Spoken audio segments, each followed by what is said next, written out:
E aí galera, sejam bem-vindos à Conversa de Sucesso. Eu, Paulinho Souza, tenho um enorme prazer em estar na tela da sua TV, do seu computador ou até mesmo do seu celular. É muito gratificante. Nosso convidado de hoje é um cara bacanérrimo, um empresário de sucesso. Está localizado em São Paulo. Eu estou falando dele, Armando Ciero.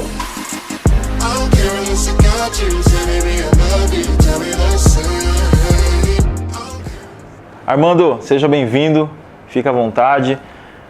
A primeira pergunta que eu quero saber, né, baseado no tempo que eu já te conheço, ou se você conversar, da onde que você é, qual a sua terra natal? Bom, primeiro eu quero agradecer o convite, fiquei muito agradecido de você ter me chamado para esse seu projeto e agradecer as palavras elogiosas que você proferiu a mim, que foram muito bacanas. Nem sei se eu as mereço, mas fiquei muito feliz. Com certeza merece. Eu sou de São Paulo mesmo, da capital. Poxa. Nascido, sempre morei aqui em São Paulo. Nasci na Vila Prudente e sempre morei na zona norte de São Paulo, em Santana. Poxa, que maravilha. E me fala uma coisa, como é que você começou? Porque eu converso com a galera, entre aspas, mais idônea, né? E a galera sempre comenta de você, pô, Armando, Armandinho. E eu fico imaginando, poxa, eu acho que o Armando, até porque você não aparenta ter mais de 40 anos. Para mim você está chegando aí na casa dos 30. Então eu fico imaginando o Armando, na época que era mais novo, enquanto a molecada ia para a loja de refrigeração comprar, de repente, um rolamento para fazer carrinho de rolemã, você comprava já rolamento para desmontar o mecanismo. É isso mesmo? Da onde você começou? De onde você surgiu? Mais ou menos assim, mais ou menos. Apesar de eu ter essa cara de criança, de menino, já tenho 47 anos. Caçamba. E a minha história toda foi dentro do ramo de refrigeração. Eu comecei lá entre os 14 e 15 anos, trabalhar no ramo, numa oficina de maquilavar que meu tio tinha. Então, mas eu nunca consertei, eu não tenho nem habilidade para consertar. Certo. Eu no começo ficava anotando as fichas na assistência técnica, mas eu nunca consertei nada. Eu sempre ou cuidei da assistência técnica, ajudei a cuidar, ou depois vendendo peça. Eu nunca tive essa habilidade com conserto. Armando, muito interessante então. E me fala uma coisa, quantos anos mais ou menos você tinha nessa época aí? 18 anos, 20 anos, 13 anos? Eu comecei de 14 para 15 anos. Ajudando já o seu tio? Ajudando meu tio. Ou ele é vivo até hoje? Ele é vivo até hoje. Poxa. Se aposentou agora do ramo. Sério? Tinha loja até uns 3 meses atrás. Poxa, aí que maravilha. A gente acabou assumindo a loja dele. Poxa. E eu vou voltar para o ramo, fiquei alguns anos só na indústria, mas estava com saudade do balcão, de ver meus amigos que são técnicos, os clientes. Então eu estou voltando para a loja que eu comecei. Que maravilha. Que meu tio cuidou tão bem esses anos, meu tio, minha tia, minhas primas. Poxa. E agora eles são seus mentores, então, na verdade? Eu tenho alguns mentores. Um deles, sim. São eles? Influenciaram com certeza bastante. Pai seu, mãe não trabalham nesse ramo de refrigeração? Não, minha mãe trabalhou, já é aposentada, no ramo contábil, alguns longos anos. E o meu pai, até devido a uma fatalidade que ocorreu com o meu pai, eu entrei nesse ramo. Eu não tinha planos de trabalhar na refrigeração. Mas quando eu ia fazer 13 anos, o meu pai sofreu um assalto e foi assassinado. E aí a minha vida mudou, porque era moleque, ia para a escola, não pensava em trabalhar. Mas quando, dada essa fatalidade, eu comecei a sentir o peso da responsabilidade. A nossa família não era rica, era humilde, mas meu pai trabalhava, minha mãe não precisava trabalhar, cuidava da gente. Com a perda do meu pai, eu senti a necessidade de começar a procurar alguma coisa para fazer, para trabalhar. Tu era filho único? Não, tenho um irmão. Mais novo? Mais velho? Mais novo, 1 ano e meio mais novo. Pô, então tu, enfim, acaba cuidando do irmão mais novo, né? Acho que inconscientemente sim, não foi algo determinado, não foi nenhuma questão que minha mãe colocou para mim, mas eu senti, depois de alguns anos, olhando para trás para o meu passado, e eu senti que, à época, eu quis largar o que eu fazia, jogar basquete na época. Poxa. E tinha uma vida de esportista. Legal. Ia pro clube, essa era a minha vida. E aí, dado a esse fato terrível, eu senti o peso e a necessidade de trabalhar. Como é que chegou a empresa que hoje você é proprietário, né?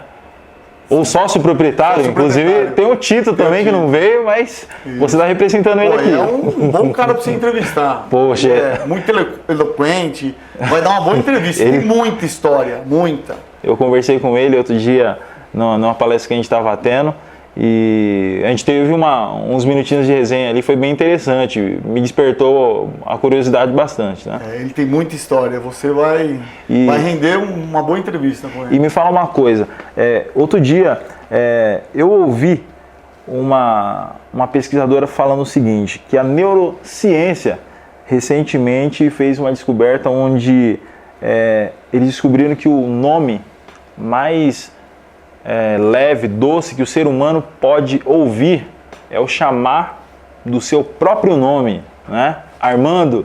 E como é pra você quando alguém te chama de Burdog? Ô Burdog, vem cá!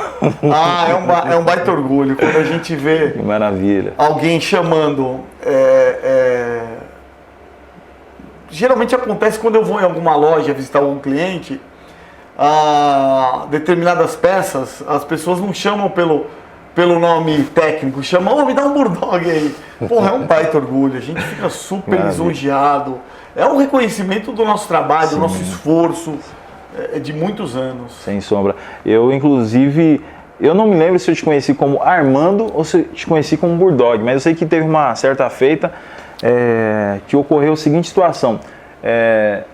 Foi perguntado, pô, o Armando já chegou? Aí disseram, não, o Armando não chegou, mas o Burdog sim, já chegou e já foi. Poxa, que legal, que legal. Então, mas para mim foi bem interessante isso aí. Até então não sabia quem era o Burdog e quem era o Armando, né? Depois eu, Armando e Burdog é o mesmo cara, né? Pô, que bacana. Armando, fala uma coisa, como é que você chegou até a empresa? De onde você tirou essa ideia aí? O que te despertou a criá-la, a começá-la? Foi assim, então como eu estava te dizendo, eu comecei lá com os meus 14, 15 anos, trabalhar com meu tio. Porque ele tinha vontade de vender peça. Ele tinha esse desejo de ter uma loja de refrigeração. E a minha mãe, vendo a necessidade de colocar o filho num rumo na vida, começou a conversar com ele e eles entraram num acordo que eles seriam sócios numa loja de peça para refrigeração. Só que ela não tinha o capital, e tampouco ele tinha algum capital, mas não o necessário. Certo. E ela tinha um consórcio na época, ela deu o lance no consórcio, pegou o dinheiro, alienou uma Brasília velhinha que ela tinha, e foi o capital inicial que ela colocou lá para a gente começar a loja, que era uma assistência técnica até então. E eu comecei ali, ajudando a atender as fichas dos clientes, aí nós começamos comprando as peças aos poucos, conhecer do mercado, até que depois de uns 2, 3 anos a loja começou a tomar corpo e começou a ter um movimento. Certo. E foi crescendo, a loja foi prosperando, seguramente foi uma das melhores lojas da Zona Leste. E eu fui me criando, moldando a minha personalidade no balcão, aprendendo, conversando, conhecendo as pessoas. Eu sou uma pessoa muito tímida, mas quando no balcão eu fui dominando o território ali, entre aspas, era como se fosse um palco para mim, eu conseguia desenvolver um trabalho ali e fui fazendo muita amizade, muito até hoje. Sim. tenho muito conhecimento, muitos amigos que eu fiz dessa época de balcão. Tanto que, claro, vamos ser sinceros, há 3 décadas atrás, ou quase isso, eu era novinho, né? Era novinho, talvez não me recordo dessa situação, se aconteceu, eu estava lá no seu balcão, lá junto de alguém, né? Mas certo é que o que eu ouço dizer pela galera da época, a sua loja era a melhor loja de São Paulo, aqui, Zona Leste, era dominado. Inclusive a loja, o que a galera fala, a loja era o Armando. Nós ia lá, conversava lá, era o Armando. O Armando era a última bolacha do pacote, a sensação da parada, vamos dizer assim, desculpe a expressão, né? A Burdog, conhecida no Brasil inteiro, né? Você liga para um cliente do sul, do norte, leste, oeste, poxa, Burdog, eu quero a peça da Burdog, né? Inclusive, falar em peça, eu tô vendo uma delas aqui. É um filho nosso aí. Uma delas aqui. Apresenta pra galera, tem muita gente que conhece, tem gente que não conhece também, né? Não conhece entre aspas, porque sem isso aqui, meu filho, o que seria de nós aí, que seria das nossas roupas aí na máquina de lavar, né? Apresenta pra galera, que produto é esse aqui, Armando? Bom, esse aqui é um agitador de máquina de lavar compatível com o modelo da Brastemp. Então, a nossa empresa, ela fabrica peças de reposição para a linha branca. E esse é um dos nossos produtos que a gente vende aí no Brasil inteiro. Um filho nosso que... Cada agitador desse aqui é um filho que segue aí no caminho dos concertos. Que maravilha. Ô Armando, e vocês hoje focam no mercado de peças injetados, é isso, né? A gente fabrica, o nosso forte é injeção de plástico, então a gente tem uma gama de produtos para reposição de linha branca, máquina lavar, alguns batedores máquina lavar, de tanquinho, alguns acessórios para geladeira. Aí a partir da demanda do mercado, a gente começou a investir em placas eletrônicas. Poxa, que maravilha! Para máquina lavar, porque toda máquina lavar tem uma placa eletrônica. Perfeito. Então ainda nós estamos trilhando o caminho das placas eletrônicas, mas... Sério? Que placa nós temos aqui hoje? Essa aqui é uma placa compatível com uma placa BWL9. Aqui. Que legal. Aqui, galera.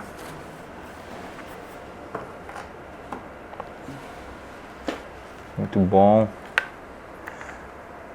Que bacana. O projeto é todo nosso. A gente tem engenheiro contratado e a gente vai desenvolvendo, faz a compra das matérias-primas, o teste.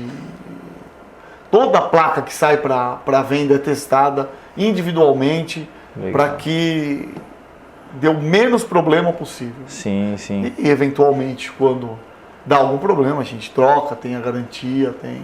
todo o suporte para o cliente. E hoje, vamos ser sinceros, uma empresa que quer vender a nível nacional, até mesmo, por que não internacional, né? Ela precisa realmente fazer um produto de qualidade, porque, poxa, o cliente está lá do outro lado do mundo.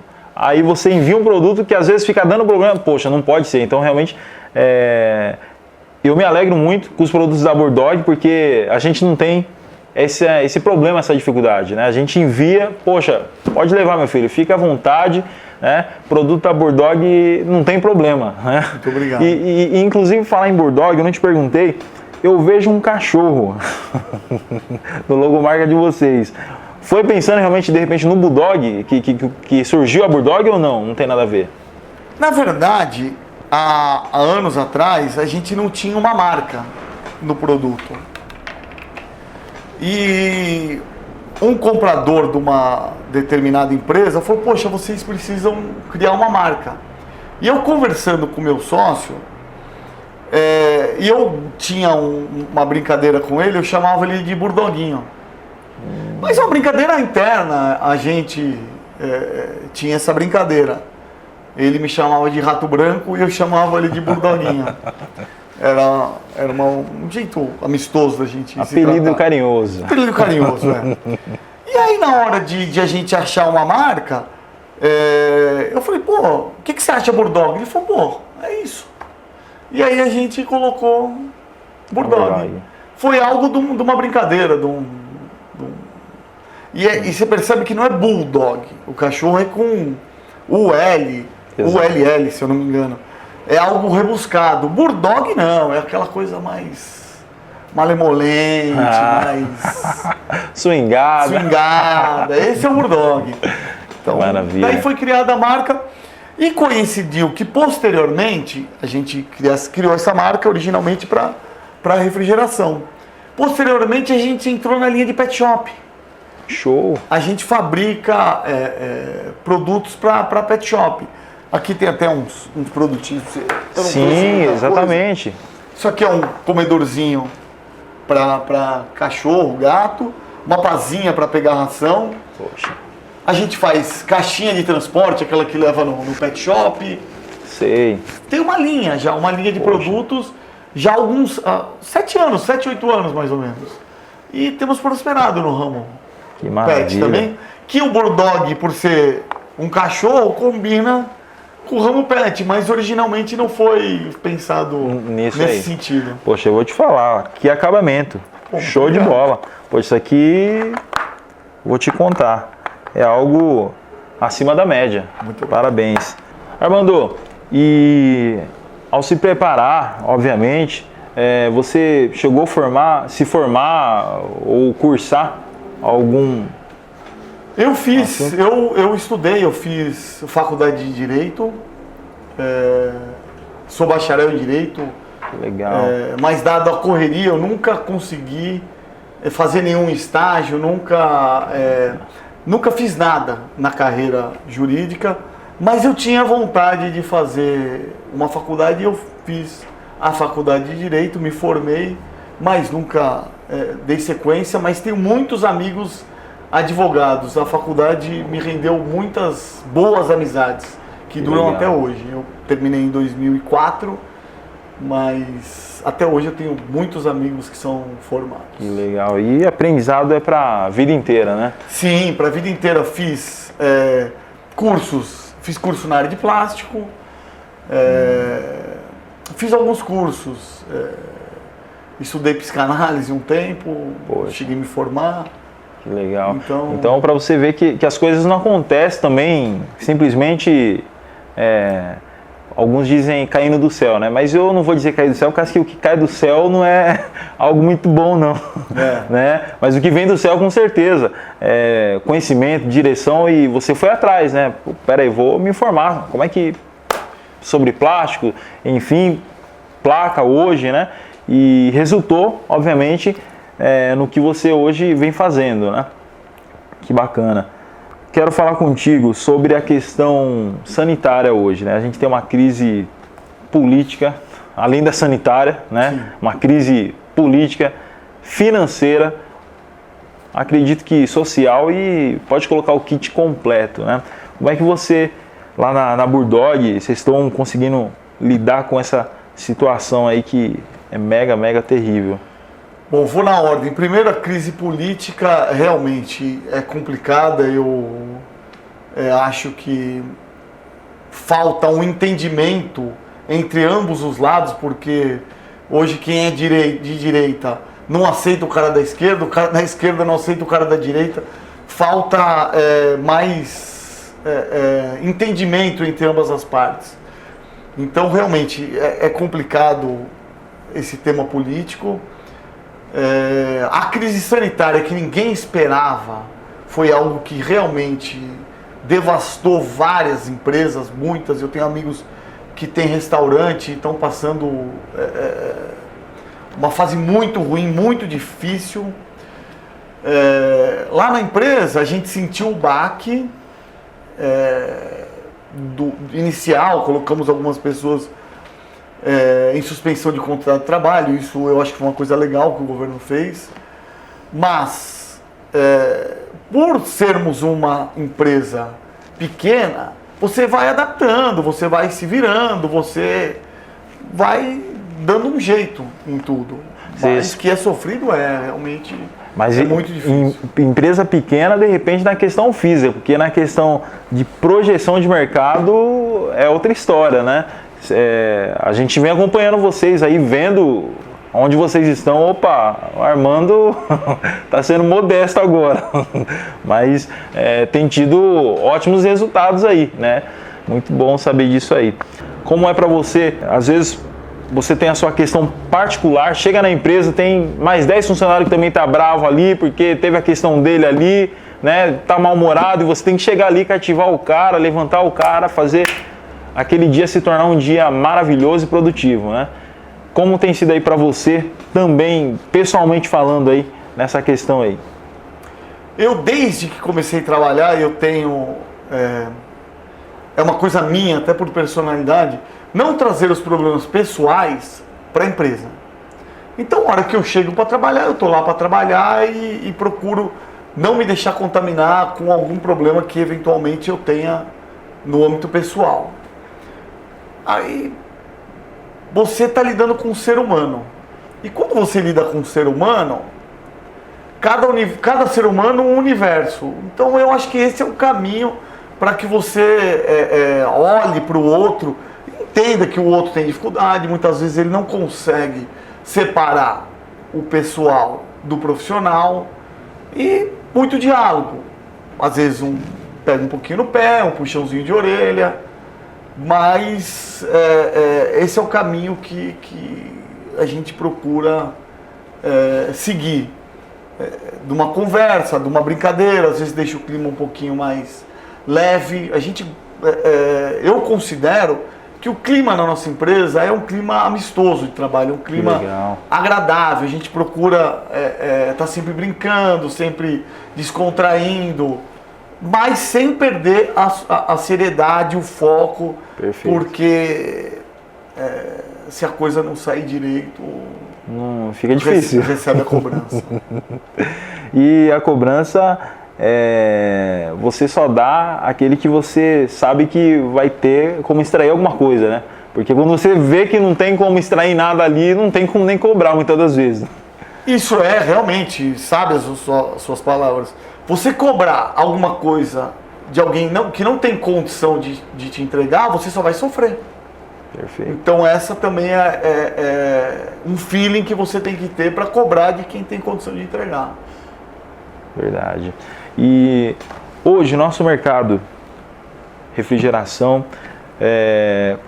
quais são as tendências que você acredita estar tomando, as mudanças que com certeza já estão aí, né? Já estão aí.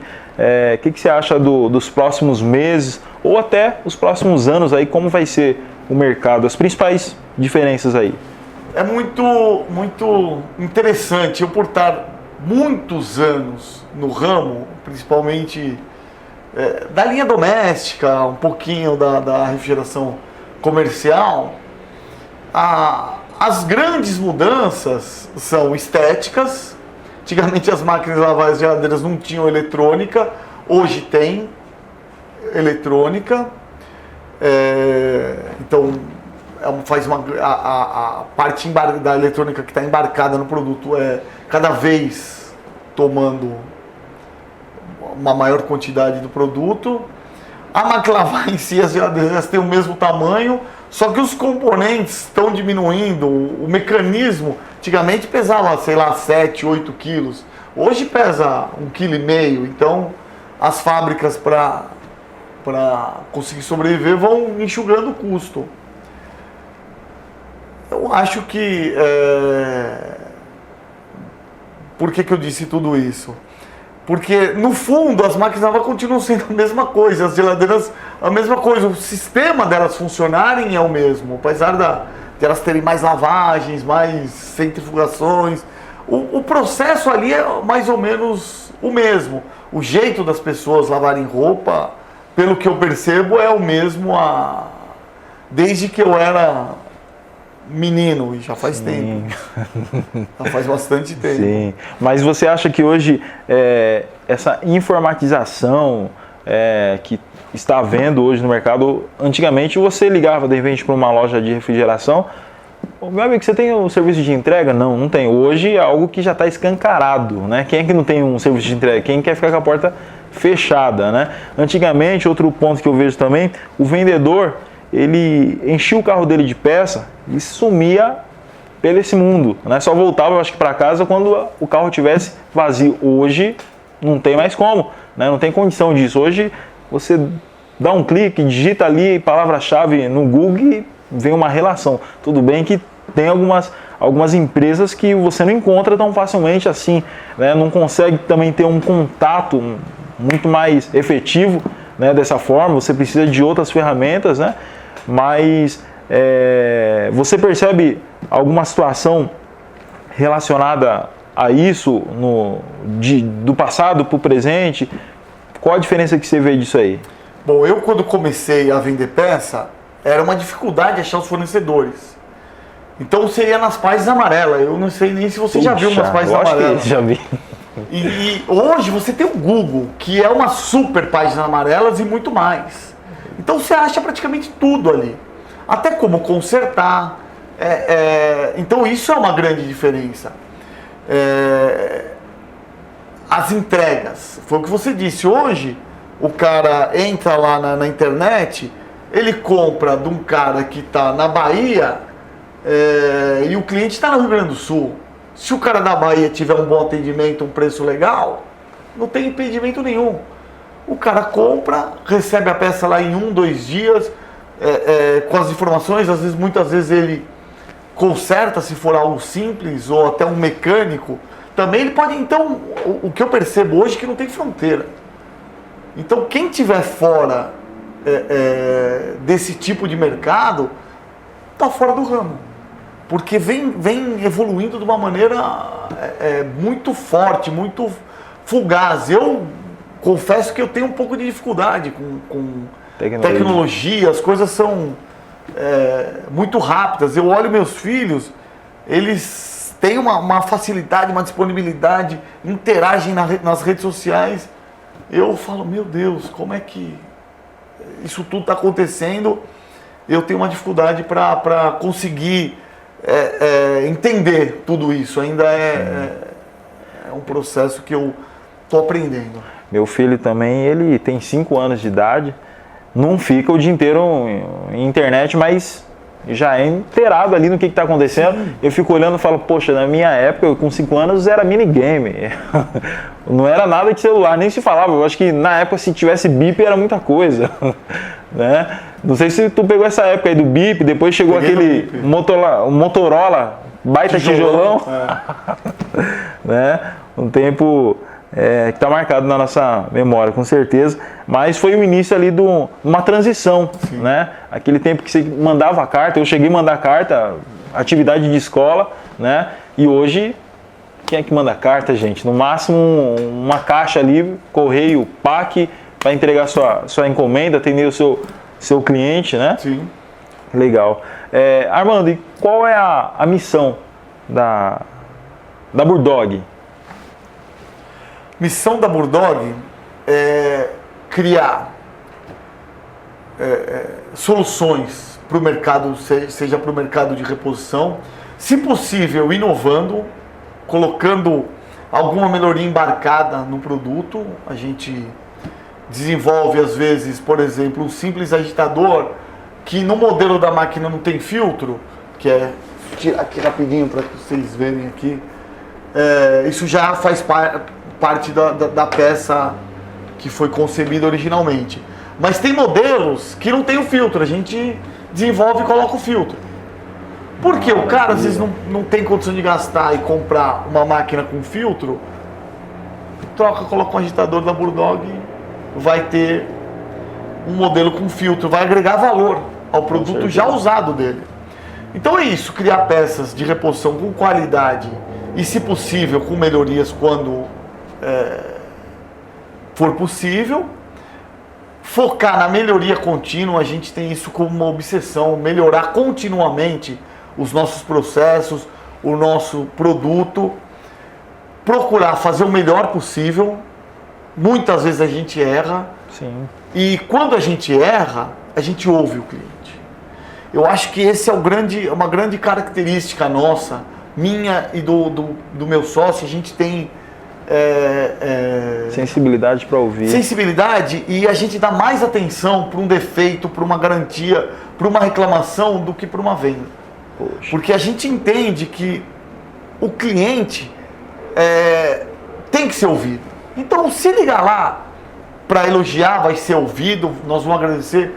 Mas se ligar para reclamar ou para fazer uma observação, vai ser também ouvido. E a gente agradece muito quando as pessoas nos procuram, às vezes até meio sem jeito.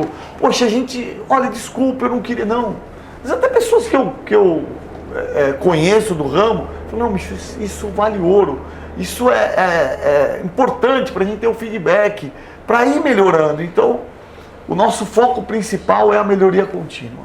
Que maravilha. Se resume em entender para atender, de fato, né? Pô, você resumiu em poucas, mas assertivas palavras. Parabéns. Maravilha. Ô Armando, estou mega feliz dessa conversa de sucesso, né? Recebê-lo aqui é um prazer, uma alegria. Quero trazer agora o Tito também, né? Tito não pôde vir dessa vez, mas já está intimado já. Tito, chega aqui com a gente aqui, vamos conversar um pouquinho mais da Burdog, né? Com as palavras dele também, mas eu tenho certeza que vocês têm muita afinidade, muito contato. O que você está trazendo para a gente, com certeza, também o que ele diria também, né? É muito gratificante para a gente. Inclusive, galera, não se esqueçam de se inscrever no nosso canal aqui no YouTube, ou se inscrever no nosso Facebook, no nosso Instagram. Vai ser um enorme prazer e alegria estar em contato com vocês aí, tá ok? Armando, deixe seus contatos também para a galera aí. Como é que a galera pode comprar de vocês? Vocês vendem só no varejo? Inclusive eu não perguntei, só varejo, atacado, como é? A gente vende no atacado. E para adquirir nossos produtos através da rede de distribuição, se ligar lá a gente indica alguém. E para saber mais sobre os nossos produtos, os nossos lançamentos, como é o nosso dia a dia, no Instagram Burdog Plásticos e no Facebook também Burdog Plásticos. Agradeço a sua atenção, toda a equipe que nos acompanha, nos dá um suporte para que esse programa seja realizado com muita alegria, carinho para todos vocês aí. Um forte abraço, fiquem com Deus. Fui!